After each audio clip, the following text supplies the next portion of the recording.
бір дүниеге, мәселен сіздің алдыңызда тұрған стақан деп айтайық, соған қараған кезде бай адам басқа дүниені көреді, кедей адам басқа дүниені көреді. Жалпы сол көзқарасты қалай тепе теңдікке немесе өзгертуге болады? Тек қана бағдарламаны өзгерту керек іштегі. Түйсіктегі бағдарлама сіздің умозаключениеңіз. Сіздің мысалыңызда болды ма сондай азаматтар?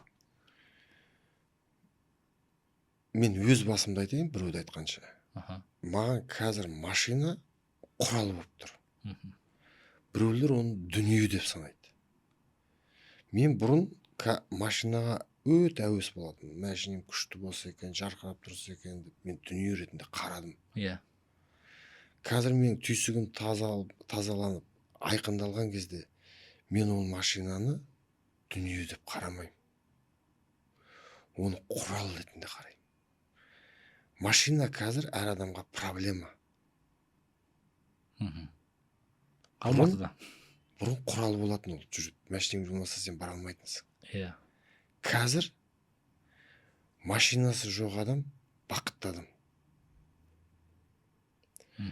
Мен 30 жыл машинеде жүріп, машинаны түскен кезде менің санамда қанша орын босаған мен түсіндім.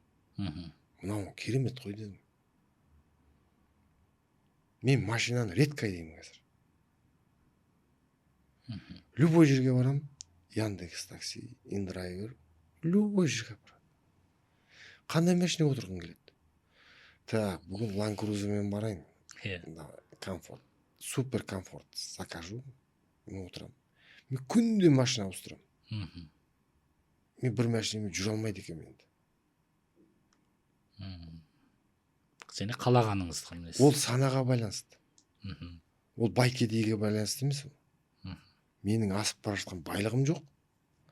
Бірақ менің санам оны құрал ретінде көреді.